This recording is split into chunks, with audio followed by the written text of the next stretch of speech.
Bienvenidos todos a esta nueva misión de Contratapas Podcast. Mi nombre es Yamit Zuluaga y conmigo se encuentra Florencia Puddington. Bueno, Florencia, ¿cómo andas? ¿Cómo va todo?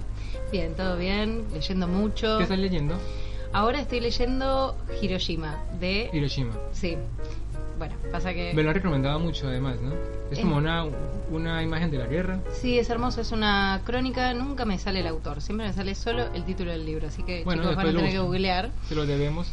Son como crónicas, la verdad que leí solo el primer capítulo, tiene pocos capítulos pero muy largos, sí. Y va contando varias historias al mismo tiempo de gente que estaba en Hiroshima o cerca en el momento del bombardeo. Sí, es una cosa impresionante, la verdad, un tratamiento muy cercano a las experiencias de cada uno y muy conmovedor. No lo has terminado. No, recién primer capítulo. Sí, yo justo terminé de leer a Clarice Lispector, La Obra de la Estrella, un Clarice, lindo libro, sí. Muy cortito, no sé por qué le dicen algunos Clarice y otros Clarice. Yo tampoco. ¿Será que en portugués es Clarice? ¿Será? La verdad que en la facultad le decían Clarice y el traductor le decía Clarice, o sea que supongo que será con conocimiento de causa. Con aquello de que los nombres no tienen ortografía, sí, yo viste, no estoy de acuerdo, pero... Me corregiste Hiroshima y los japoneses hacen aspirada la H, así que... Muy lindo libro sobre una chica sin suerte, sin destino y sin clase social. ¡Ay, un libro mío! Que encuentran en el azar su forma de vida. Ay, y también leí... Lindo.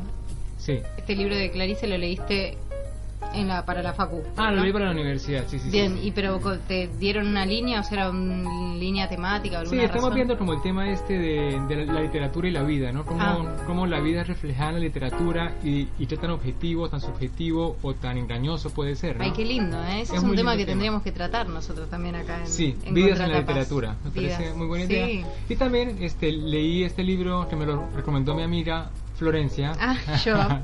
Los árboles caídos también son el bosque, de Alejandra Camilla. Y de esta manera arrancamos una nueva faceta de nuestro programa. Sí, es como una nueva sección. Una nueva sección que está orientada a promocionar también libros que son actuales, que son quizás poco conocidos o que circularon poco todavía. Fáciles de conseguir. Fáciles de conseguir y que nos gustaron mucho. Sí. O sea, vamos a hacer las líneas temáticas de siempre, pero... Con una novedad cada tanto, porque también hay que resaltar los autores contemporáneos, no todos son clásicos. Sí. Y hoy hay mucha gente que escribe muy bien. En Argentina también hay muchos libros interesantes que circulan. En especial yo no conocía a la autora, no conocía el libro. Cuando me lo dijiste yo dije, bueno, leámoslo porque son cuentos. Además es un formato más fácil de digerir porque uno se lee un cuento todos los días. Claro. Y como la dinámica cambia.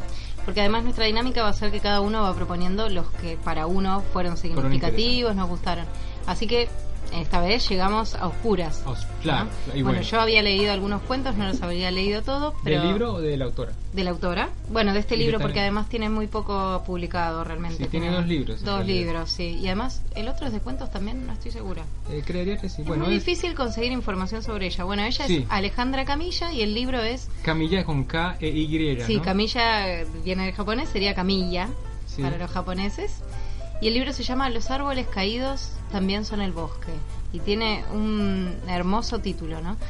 Bajo la luna es la editorial que lo publica y ahora lo volvió a imprimir. Hay una segunda edición de este libro de este año, o sea, reciente. Sí, la tuya es del 2018, la mía se imprimió en el 2015, estoy leyendo. Mía la imprimieron hace poco. Bueno, hace poco hubo acá en Buenos Aires la Feria de Editores Independientes y pasé por el stand y el chico fue muy amoroso, la verdad que no retuve su nombre, pero me comentó que justamente le estaban insistiendo a Alejandra a ver si quería publicar otra cosa, que parece que tiene cosas escritas ahí que todavía no. Es una autora misteriosa. Horneando, sí, es bastante misteriosa ella, de verdad que sí. Bueno, pero lo que vemos ya con el nombre es bastante sugerente, porque ella justamente es descendiente de japoneses. Hay una gran camada de inmigrantes o de hijos de descendientes de inmigrantes acá en Buenos Aires y en el Gran Buenos Aires y se ha armado una colonia que y mantiene su cultura y sus fiestas. Yo tengo mi cuñada es japonesa, así que descendiente de, así que hemos ido a Bonodoris, que es la fiesta de primavera. Bueno, hay distintas celebraciones que se hacen a lo largo del año y bueno, esta chica pertenece a esa cultura y un poco sus cuentos mezclan esa tradición japonesa, bueno, contaminada obviamente con las experiencias en Argentina. Son lindos, son 12 cuentos. Lo que más me impresionó en principio cuando leí por completo el libro es como ese tono neutral, ¿no? Que también se lo podía yo asignar como a la tranquilidad o a la pausa que se puede pensar de los japoneses, ¿no? De esa cultura tan espiritual, tan milenaria, tan llena como de este universo de simbolismos tan complejizados, ¿no? Para ellos significan las cosas mucho. Sí, uno tiende directamente enseguida a asociar cuestiones del registro o algunos aspectos estilísticos, incluso ciertas temáticas a el ámbito japonés. Lo lindo es, aún así, que no parecen ser autorreferenciales, o uno solo se me ocurre que es autorreferencial, pero me gustó que busqué ficción y encontré ficción, que era algo que bastante a veces, esa transparencia para contar tu propia vida, que uno dice, bueno, pero la literatura solía ser otra cosa también. Sí, es verdad. También hay mucha cultura japonesa en el libro, lo que me hace pensar que, bueno, que hay mucho manejo o mucho trato de su propia vida, pero así, de una forma como el narrador es como un agente externo a la literatura, no está con el yoísmo todo el tiempo de que me pasó y yo pensaba, no, es una cosa más ligera, pero también más representativa. Sí, a mí me gusta también sobre el estilo, que otra cosa que también fuimos diciendo bastante en el recorrido que venimos haciendo acá en Contratapas, era el tema de esta escritura actual que está un poco, bueno, con esta transparencia que decíamos, también se ve a nivel estilístico, ¿no? Como que generalmente los escritores nuevos tratan de usar un tono coloquial, ¿no? Como si lo estuvieran hablando, ¿no? Sí.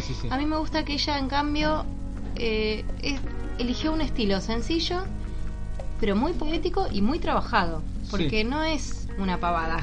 Sí, ella labura la sencillez y el resultado es una maravilla, porque son cuentos aparte breves. Son breves, son muy poéticos, en algunos casos desgarradores. A mí se me cayó alguna lagrimita, te voy a confesar.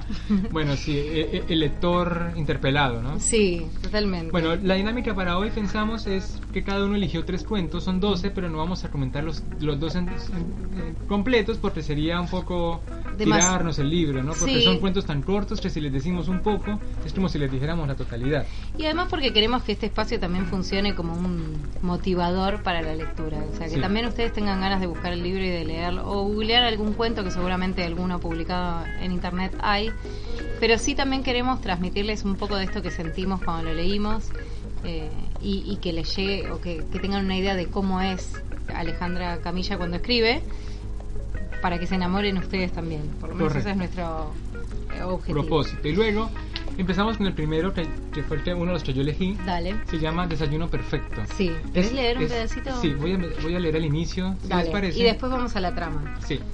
Dice: no vas a esperar a que se cuele la luz por la ventana. Vas a mirar a Takashi dormir a tu lado. Vas a pensar que es bueno que descanse porque lo espera un largo día de trabajo. Vas a levantarte del futón sin hacer ruido y levísima vas a andar por el tatami hasta la cocina, donde te vas a vestir para no rasgar el sueño de papel de Hiro y de Takashi.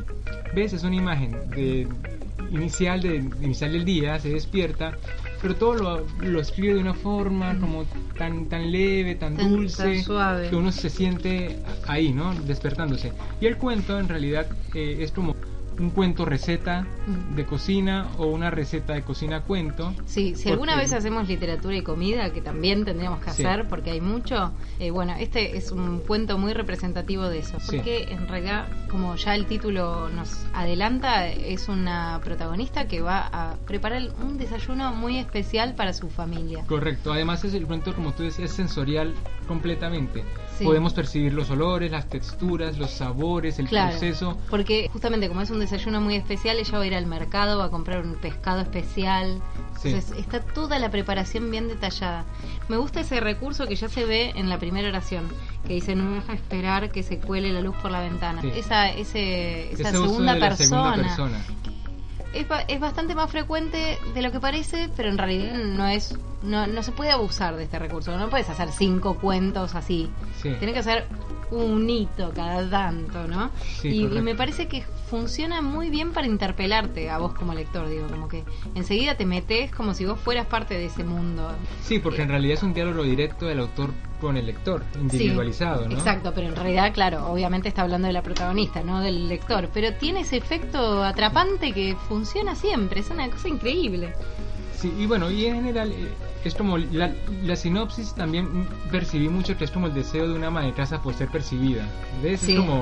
Es como esa labor de las mujeres en el hogar que hacen infinidad de cosas, es un trabajo arduo, complejo, que nadie en realidad la haga, que muchas veces ni se percibe, pero no es un trabajo para no ser percibido, no, es un trabajo ingrato. Sí, exacto. En realidad es trabajar a favor de la comodidad de los demás. Ay, qué lindo eso, sí, ¿no? Tal cual, es tal cual. Lo que es lindo, bueno, justo este primer cuento refleja muy bien esos elementos de la cultura japonesa, sí, porque está muy inmerso en ese mundo.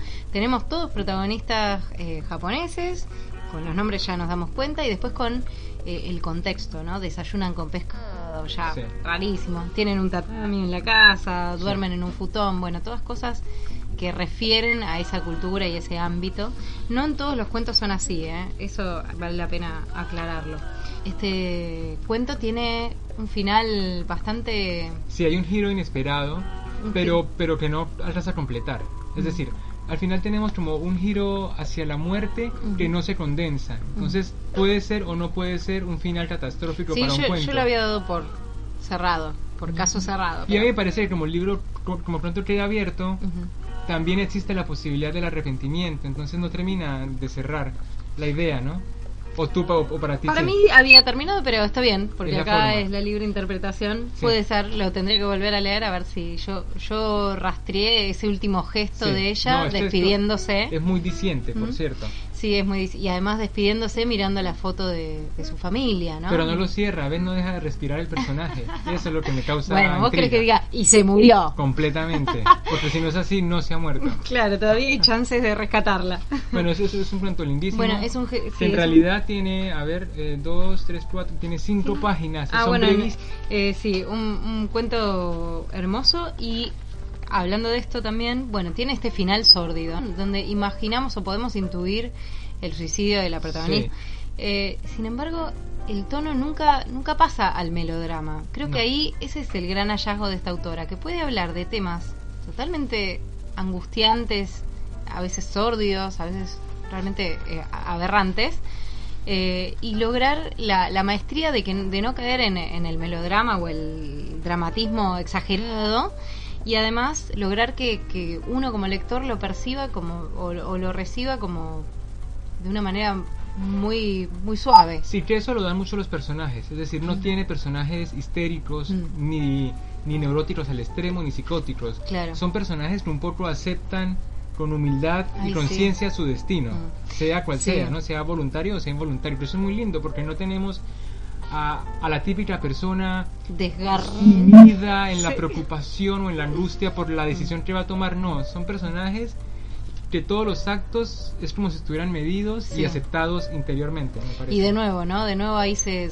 percibe esa tradición oriental que mucho más controlada para aceptar y entender la realidad. Sí, la verdad que es muy muy hermoso y muy poético también, ¿no? Exacto. Bueno, vamos con un cuento de tu elección. Seguimos. Bueno, yo elegí Arroz. Es un cuento que también... Bueno, hay varios, vamos a ver varios de los cuentos de este libro que tratan el tema de la despedida. Sí, bueno, en realidad hay mucho relacionado con la muerte, ¿no? Porque hay varios cuentos que introducen este elemento de la fatalidad, pero abordado, como ya vimos, desde la tranquilidad, no desde la angustia. Y también que con Arroz empieza es incluir al padre, ¿no? Que el padre es una figura que va a estar muy presente también en varios cuentos porque se denota su importancia en la vida de la autora, ¿no? Y de la narradora. Como un flujo de tradiciones heredadas, y a ella me parece que en los dos cuentos, por lo menos en los que hay una figura paterna muy muy fuerte, está rodeada siempre de esta carga de historia o de tradición que se hereda, ¿no? Sí, por supuesto. Me parece que sí, además hay cosas como muy difíciles de no asociar a la autora. Por ejemplo, voy a leer un pedacito. Dale. Porque, bueno, el cuento va de que ella está almorzando con su padre, ¿no? La protagonista almuerza con su padre Y pues ella explica que el padre le habla de forma diferente porque bueno, es japonés. Y dice, él dice por ejemplo que este país tiene 200 años apenas, un país niño, dice, y junto al niño yo veo a un Japón viejo, con manos en las que la piel cubre y descubre la forma de los huesos. ¿Ves? Es como esas reflexiones son como muy fundamentales en la vida de alguien. Entonces me parece que yo quiero pensar que la autora tiene biografía en el libro. Sí. Así no la tenga, yo quiero pensar eso y lo que me anima, ¿no? Sí, está bien, sí, es cierto. Sí, además, bueno, evidentemente el choque cultural es muy abrumador en este caso, mucho más notorio que en otras experiencias de inmigrantes. Y bueno, entonces esa dificultad, digamos, para vincularse con las otras culturas o para, bueno, está muy presente en estos cuentos, o se observa bastante. Sí, a mí me encantó, sobre todo porque este cuento además habla de tradiciones, habla de culturas, habla de una historia y de un pasado, y sobre todo también habla de ese lazo amoroso entre un padre y una hija que de una manera muy conmovedora. Sí. Yo también quería leer un pedacito. El cuento va de que ella tiene la tradición, o bueno, que generalmente se junta con su padre los días jueves a almorzar, y esta vez se va a enterar que el padre tiene que hacerse una biopsia, o sea que da por sentado que, bueno, evidentemente tiene alguna enfermedad grave, como cáncer o algo así. Y ella dice, ¿qué estudios?, le pregunto. Una biopsia, responde. Tengo miedo. Siento lo que está al acecho y una certidumbre parecida a la de que al día le sucede la noche, una especie de vértigo. Todo lo que no pregunté en años vuelve a mí. Cada pregunta vuelve y trae otras. Quiero saber por qué mi padre eligió este país niño.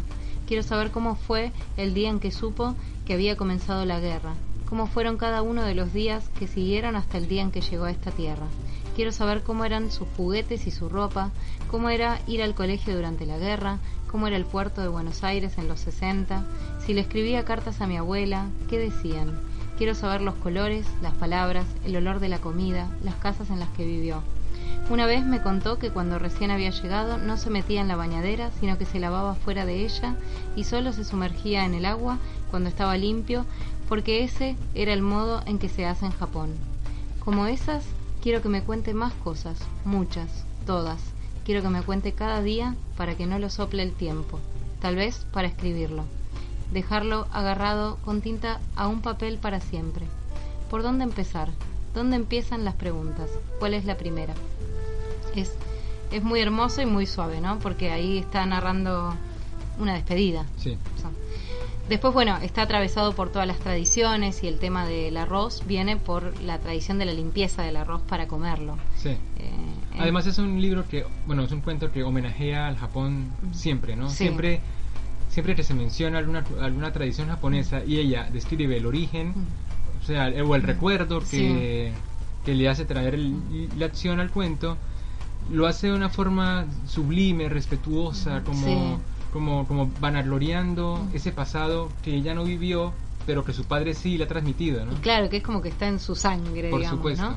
Para mí también hay algo lindo que es un poco propio de estos cuentos y que es muy japonés también, que es el minimalismo, ¿no? Ya desde los títulos, ¿no? Arroz, la caída, las botas, no sé, nombres así, la caída no hay ninguno, el pozo, las botas, hay muchos... Partir, hay muchos que ya desde el título es como un leve gesto el cuento, ¿no? Correcto. Y también en los detalles que ella le interesa mostrar de esa cultura japonesa, porque no va a ir no hace una gran narración, pero es el tatami en la casa, sí. el cómo lavo el arroz, ¿no? Eso, lo detalle, la cosita chiquitita que significa grandes cosas, que es tan hermoso y tan poético, ¿no? Sí, es decir, con muy poco, sí. universo, ¿no? Como... construir tal cual, construir historias desde esa pequeñez, sí.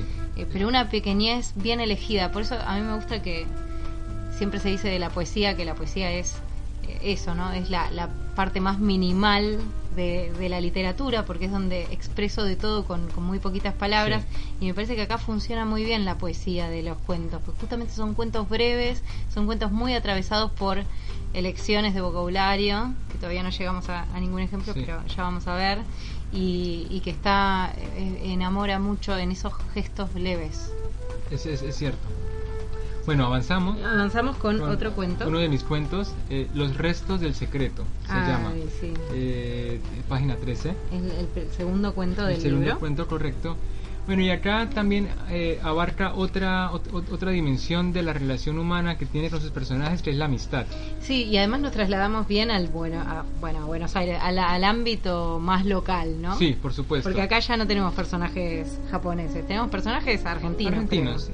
Y cuenta la historia de Belinda y Guillermina, dos amigas que viven en el campo. Sus papás son los papás de las dos trabajan en una finca como obreros, como parte del trabajo agricultor. Sí.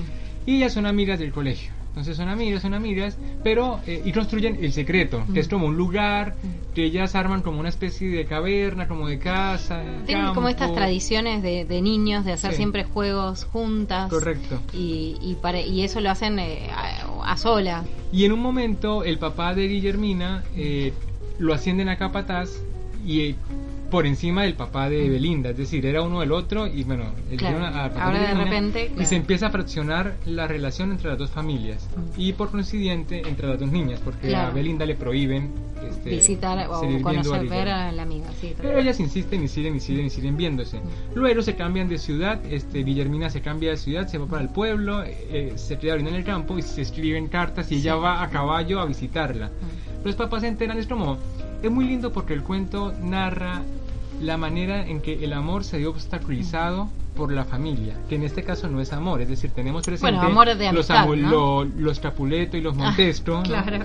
de Romeo y Julieta, pero acá son dos amigas con el mismo problema, que las familias son como un poco archienemigas. No, y también como el vínculo se contrapone a esas dificultades, porque en realidad lo que vemos es como ellas de todas maneras siempre encuentran la forma de seguir en contacto, aunque sea muy esporádico. Y un poco porque no entienden, es decir, son dos niñas que no entienden la complejidad de la van división creciendo, de la familia. ¿no? Claro, van creciendo.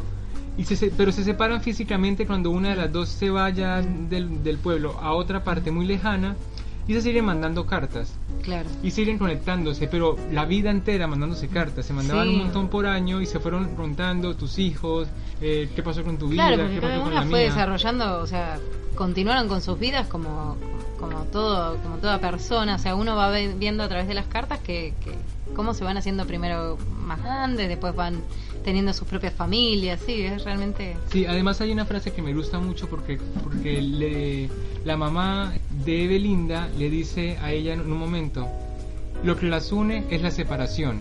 Eso dijo la madre de Belinda cuando supo de las cartas. Es como una amistad puede ser construida a partir de la distancia como elemento fundamental de la relación, ¿no? Sí, y no hay un aspecto igual un poco triste, porque ella como lo que le está planteando también es tal vez si hubieran vivido siempre juntas, y lo que pasa no es que hubiera funcionado. El recurso de la posibilidad es...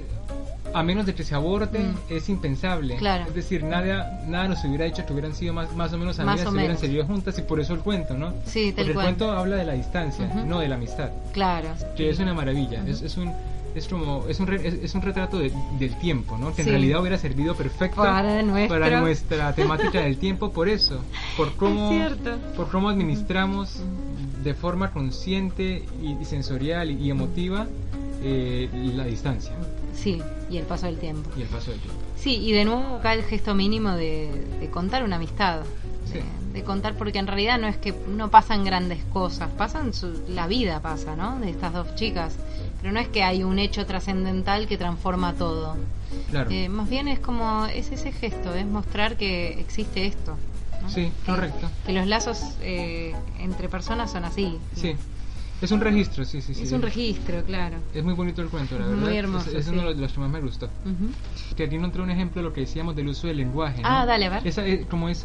Ese manejo de la figura retórica para que suene tan sonora, pero también tan sencilla y también tan trabajada, ¿no? Dice: comienza a hacer frío, como si el frío fuera cayendo lentamente del cielo sobre todas las cosas y las abrazara antes de entrar en ellas y transformarlas. ¿No? Es como una literatura maravillosa. Cada frase está muy bien ubicada. Sí, hay una abundancia. Ella usa mucho las comparaciones con el cómo. Arranca siempre como si pasara tal cosa. Y esa segunda elemento funciona como un adjetivo, pero un adjetivo muy largo, ¿no? Porque es una oración completa. Pero mucho más efectivo que los adjetivos que ya escuchamos 1000 veces, que ya, bueno, grande, chico, ¿no? Lindo, claro. ¿Ves?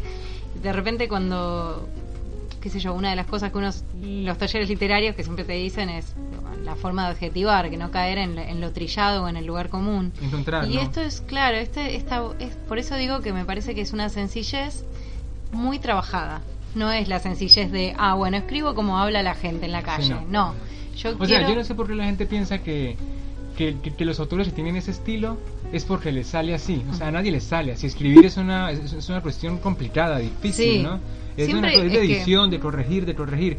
A nadie se le ocurre un cuento de 5 páginas de una sola tirada con todas estas listo, pone punto y lo manda a la editorial.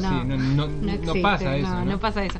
No, y además que me parece que también está el logro de que parezca fácil algo que es trabajado.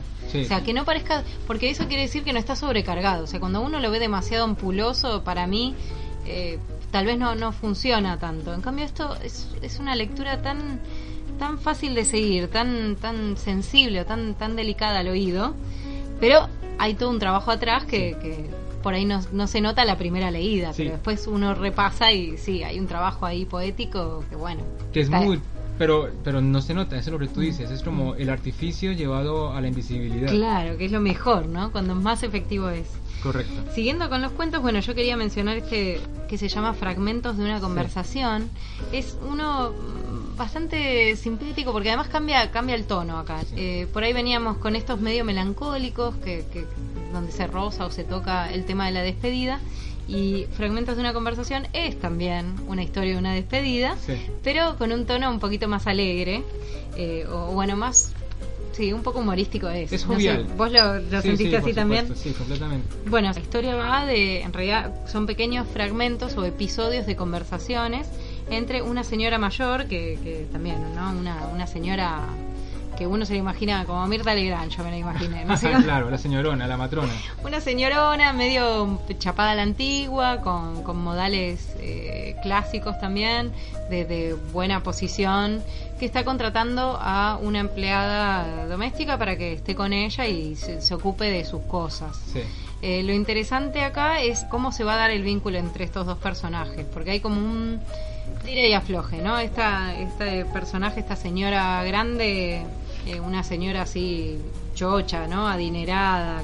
Y su empleada que se llama Teresa. Y la empleada, claro, bueno, pero se va a tejer una relación de poder un poco. Sí. En donde la señora mayor siempre quiere dejar en claro quién manda ahí, pero a la vez no puede dejar de mostrar cómo la necesita. Es que, claro, en realidad, más allá de la relación laboral que tienen, es una amistad. De nuevo, caemos en la amistad, ¿no? Una forma nueva de amistad. Sí, bueno. Porque siempre la está llamando a Teresa, siempre le está pidiendo cosas, así no las necesite, solamente buscando el contacto, ¿no? Ay, sí. Sí, es muy bello que tienen, por ejemplo, el ritual de cuando hay que hablar de temas serios, ir a un sillón. Entonces dices, si alguna de las dos está sentada en el sillón, eso quiere decir que van a hablar de algo grave o importante. Sin embargo, la mujer, esta señora grande, no puede evitar ser asquerosa como es, ¿no? Sí. Yo quería leer este pedacito que me parece que refleja bastante eso. Dice: Teresa, me faltan los aros de agua marina. ¿Son los celestes? No te hagas la idiota. Yo no estaba segura si los de agua marina eran los celestes. Me dijo que después del casamiento de Marianita, ella los había puesto en el alajero y no los había vuelto a tocar. Me dijo que yo era una negra bruta, aunque a veces pareciera que era diferente a las otras. Me dijo que no me echaba porque le daba pena, pero que cualquier día la pena se le acababa. Tenía los aros celestes puestos. Es maravilloso. Con ese tono, ¿no? O sea, lo que uno va viendo es a partir de estos pequeños fragmentos, porque además todo el texto está hilvanado en pequeños fragmentos, es esta relación de amor-odio, ¿no? Esta Mirta Legrand, que creo que no tiene nombre. No. Está muy sola también y va a expresar como por momentos con ese nivel de como de aversión o con ese vocabulario tan despectivo, ¿no? Y tan agresivo, Claro, y va a mostrar como su lugar, su posición, pero después por otros momentos se percibe como la necesita, ¿no? Como este que te voy a leer, que es uno de los momentos de amor, ¿no? Ella le responde: estamos solas, Teresa, solo nos tenemos la una a la otra. Es como, lo dice todo para continuar con esa, porque claro, en un momento Teresa sugiere que se va a ir porque su enamorado Alfonso le pide que se vayan juntos y ella... se muden y ya no va a poder estar ahí. Aparte ella no encuentra la forma de decirle directamente que no se vaya, ¿no? Entonces todo es como con esta periferia que uno al final dice, bueno, pero decirle ya de frente, claro. No más rodeos. Sí, me gusta porque verdaderamente son así de complejos los lazos humanos, ¿no? O la persona más despectiva es la que más te quiere, o digo, ¿no? Como que a veces no todo fluye como hay la posibilidad de relaciones entre personas con diferentes caracteres, diferentes posiciones, una respecto a la otra, pero sí, se evidencia mucho. Porque también en Teresa está el amor que le tiene a esta señora que se banca a ese tipo de... Porque está bien, está la relación económica en el medio, pero le duele dejarla, sabe que lo siente como un abandono. Entonces hay un lazo ahí que se estableció a pesar de los modos bruscos y que es tragicómico, podemos decir. Además en un punto también es muy atractiva la idea de soledad que tiene la señora de la casa, ¿ves? Porque no tiene ningún otro empleado, solo está Teresa, no como otro personaje que viene a irrumpir esas relaciones. Es ella, su soledad y Teresa. Sí. Y eso es lindísimo. Tal cual. Bueno, y a ver, ¿y vos cuál otro habías elegido para comentar? Uno que me encanta es El pañuelo y el viento. Ay, hermoso. Me pareció hermoso. Que tiene una singularidad de entrada y es que es contada por un hombre. Ahí hace el cambio, no es un personaje femenino el principal, sino uno masculino. Cierto, hay una preponderancia de personajes mujeres, no me he dado cuenta, tenés razón. Bueno, y de nuevo tenemos otra amistad que se ve truncada por una futura y no muy lejana despedida. Porque ellos se encuentran, ellos son primos, ¿no? Y ella le propone ir al campo donde iban cuando estaban chicos, y él va.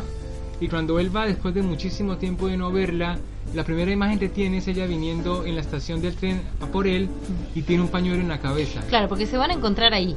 No iban a ir en la estación del tren. Claro. Entonces, cuando la ve, después de tanto tiempo, la ve demacrada. La ve delgadísima, con un perfil así enfermizo, pálida y con un pañuelo en la cabeza, que eso ya nos dice mucho en la cultura popular, tiene cáncer.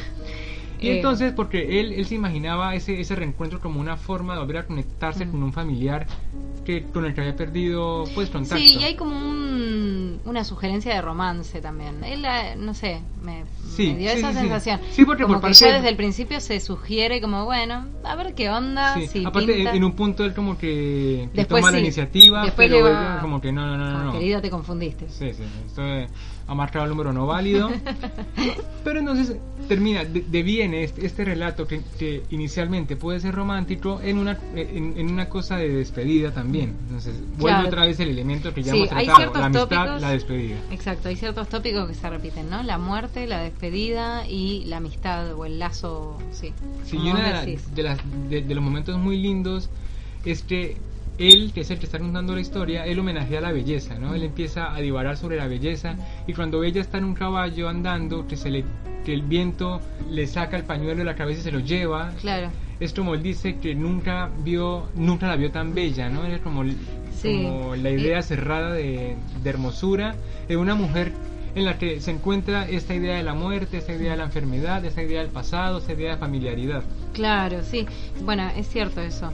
También es una belleza poco convencional, porque una mujer pelada, o sea, el pelo en una mujer me parece que es fundamental. Claro, y aparte es un rasgo que en la literatura se usa mucho, ¿no? Su cabello al aire rojo, o sus rulos se caían sobre la espalda. Que los ponen así en el balcón para que trepe el enamorado, qué sé yo. Sí, entonces esta ausencia del elemento es lo que le da fuerza al relato, ¿no? Y es un elemento muy femenino el pelo, por más que lo tengas cortito.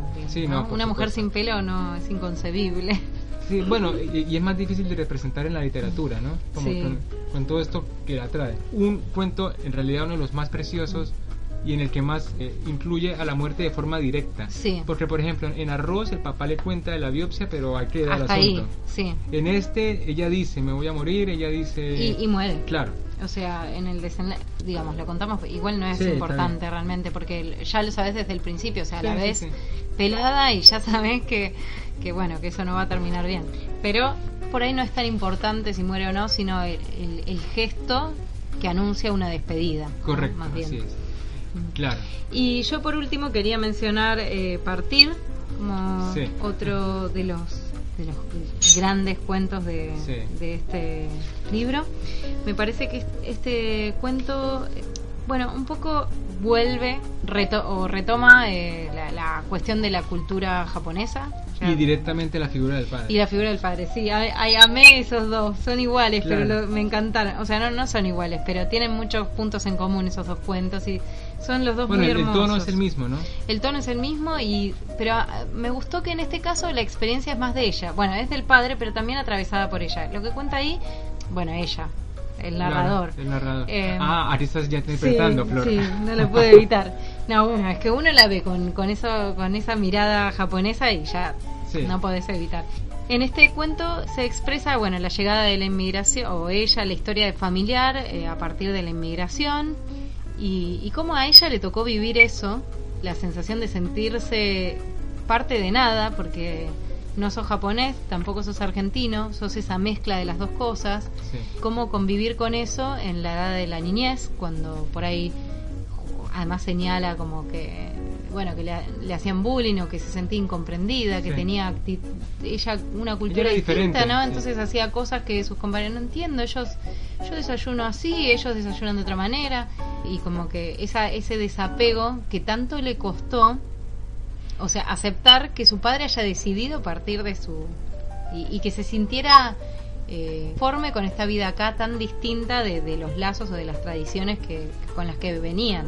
Y ahí está el giro del cuento, que ella está contando la partida de su padre y la llegada a Buenos Aires, y también, que por eso yo pienso que es un juego con el nombre, porque es partir y también es parir. Porque ella está ahí en camino al hospital para tener a su hijo. Sí, es cierto. Sí, de hecho, bueno, él se hace cargo del doble sentido de la palabra, ¿no? O de las distintas acepciones del término. Arranca de hecho así.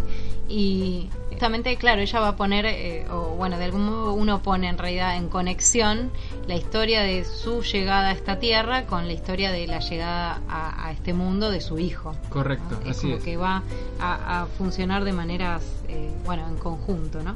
Quería leer un último fragmento. El médico llena una planilla sin mirarme. ¿El nombre? Pregunta, ahora mirándome. Veo mi sangre en los guantes que aún tiene puestos. Busco adentro. Kenta, respondo. Vuelvo a decir el nombre para dárselo a mi hijo, suave y firme. Repito, Kenta.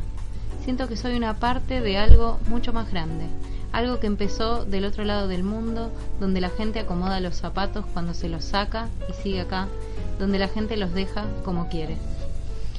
Bueno, es muy muy bonito muy decente. Son cuentos en realidad para disfrutarlos, para leerlos pausado, no. Sí, no hay que leerlo de un tirón, me parece que se puede leer como de leer uno cada tanto. O sea, lo lindo de los cuentos es eso, que uno puede estar leyendo otra cosa, interrumpir por un cuento y continuar porque no interfiere con otras cosas, porque como son breves, digamos.